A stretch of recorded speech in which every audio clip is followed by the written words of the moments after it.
Tactile engineering logo. Hi, I'm Sarah Schleppenbach, and today's video is about our CEO, Dave Schleppenbach of Tactile Engineering, meeting with the Alabama Public Library Services and Alabama Department of Rehabilitation in Montgomery, Alabama. Audio visualizer and image viewer. Stuff with K through 12. Yeah. As well. So for you talked a little bit about being able to show like images for graphing.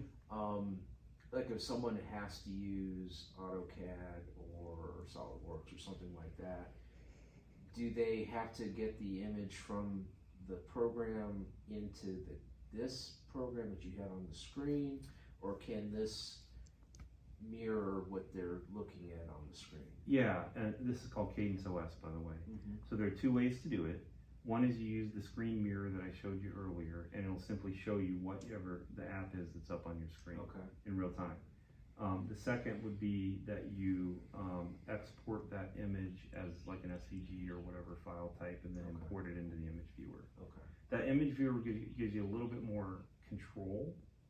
So if I go back into image viewer, I'll show you an example. I'm going to do a color wheel. And the fun part is we all get to see it at once. So right now I'm looking at a grayscale version of the color wheel. So I'm only seeing two of the slices of a pie. If I go to the reds, I'm going to see half a pie. And Tim, the pie that I'm seeing is pink, red, and yellow, which all have some reds in it. Gotcha. If I go to the greens, I see a different half, which consists of the yellow, green, and blue, light blue, and so forth. So there's some features like that in Image Viewer that are a little bit different than what you would have in your screen mirror mode. And this to give you a contrast, if I do, I guess I can pop open something here. I'll pop open a word. Graphing calculator We're and going to numerical zoom calculator. in. What I'm fascinated by is the fact that there is hardly no delay, if any at all, when images load and text loads. Yeah. A lot of times you see braille displays and it takes a second to kind of load stuff in. And this is, if it's not instant, it's pretty daggum close. I can tell you to the microsecond how fast it is, but I don't want to bore you. Yeah, let's not go that far. But So Tim, you're feeling, I typed the word hello in Word, and you're feeling that right now. oh, that's in print. Okay. So if I come in, I'm going to delete some letters. Okay. You feel them going away? I see. Yeah. And I'll type in something else. So that's live. Okay. It's live. So if I've got a student using MATLAB and they're supposed to be graphing a response curve or something, they've got to write the code, they're doing all that.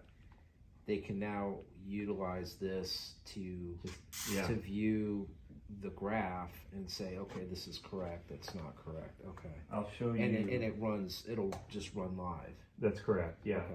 So I'll give you an example. We do this with kids all the time. I don't know if you've used FET Labs, but it's a really great. If not, you should tell everybody about it. It's free.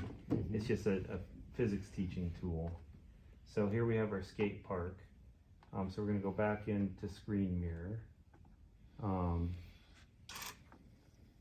And we'll share this screen.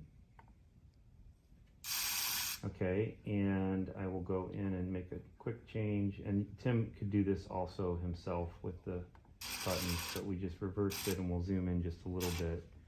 Now, when I go into my window, so Tim, I've got a circle skate ramp here. Okay. I've got a little girl. If you feel towards the bottom right, standing on the ground a little bit farther over, that's the girl right there. There she is. I'm going to pick her up.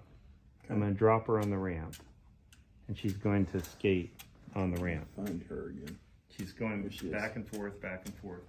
Now, I don't have friction right now. Okay.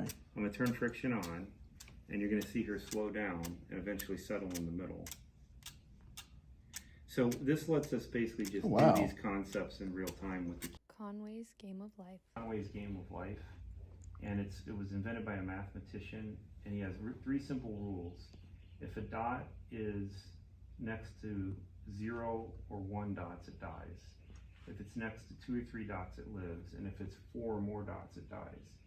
And then if a blank spot has 2 dots, it grows and becomes a dot.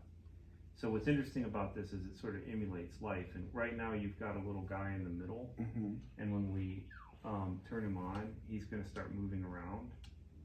And with just those rules I just said, he is actually moving towards the side of the screen, just like a cell would move. It's kind of crazy, right? Yeah. Now what I'll do, I'm going to clear the board. I'm going to draw a shape, okay? And we'll see how this evolves. I got sort of a weird rectangle type thing. Yeah. And I just turn it on, and it just sort of evolves on its own and forms kind of random patterns. But we do a whole module on this with the kids. They have to write the pseudocode for the 4 rules. Then they have to turn that into an actual program. They have to predict how to make shapes and what the shapes will do. You can do a lot with something simple. We also just have released in our early adopter a programming language interpreter, so they can actually do their own coding, which I'm pretty excited about. I'm in the process of building a module around that one. Tablet tennis. What we did, first of all, we designed it to be pocket-sized and modular. That's a flexible price point and a flexible use case. The second is that we have paper braille spacing. We felt that was very important because we're trying to actually teach people braille, specification braille. We also made it so you can have your fingers on the device while the dots move. We feel that's essential because without that you can't do animation. And then one of the other things is that we've worked really hard on the concept of that interactivity. So this is designed for people to bring them together, whether that's through remote learning or on site. You can have people with different conditions all working on the same thing. It's not a dedicated device. It's not this, big thing that sits in a library. This is designed for individual use. So you could operate this with 1, 2, 3, or 4. That's right. Devices. Okay. What happens when the battery dies on one? Well, first of all, we don't take any power when the dots are up or down. We only take power to move them. Okay. So battery life, I mean, honestly, I usually go weeks before I recharge. Okay. It's really not an issue. It smokes any braille display I've used in the past. Yeah. Wow. The Bluetooth drains far more power than anything else in the unit. However, having said that, if one were to die, it would just simply disconnect. You would plug it in through USB and it would immediately reconnect. Okay. If I tap, I get a battery level indicator here, and this one's showing it's almost fully charged, for example. Where'd you tap that? Just tap the power button too, and you'll see that battery strike. Yep, there you go. It's on the far right. Oh, okay. We call that a toast. It kind of appears and then disappears. Gotcha. It is. Turn on my camera. And I will share just that. And now what it's going to do is it's going to reflect what it sees in real time, which is me. Okay. So you've got right above my head in the center, that's a room light there, Tim. And then the thing that's right in your fingers now is me talking. Okay. If I kind of move around, it'll move too. Yeah. Okay.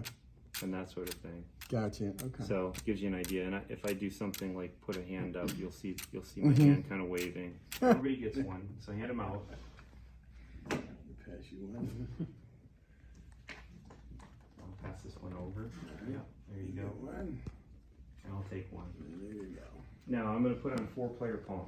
What's going to happen is you're going to hold it 90 degrees like this. At the bottom edge, you're going to have a little paddle that you move left and right using the directional pad. And then the ball's going to come at you. So here we go. 4-player pong. Now, we don't know who it's going to go to until it launches. Okay, somebody's getting it. It's not me. So you want to try, there you go, you bounced it back, whoever that was. It's going to come back in the middle. Coming over to another player here. And, just at the last minute. Just at the last minute. Who's going to get this one? Oh, coming at me. I'll bounce it at a crazy angle. There you go. So this one might come over to you, Tim. Right. Yep, I think it is. It does. Okay. So what's interesting about these games is you're learning skills, but it also is a social connection, right? This gives you a chance to play with sighted people, to play with other blind people. Oh, it's me. Uh-oh. But it's just a way for people to connect and enjoy, and you can play, you know, against a child could play with a parent, or colleagues could play together. I lost you. That sort of I thing. lost you. There we go. So, all right, enough of Pong. Tactile engineering logo and website link.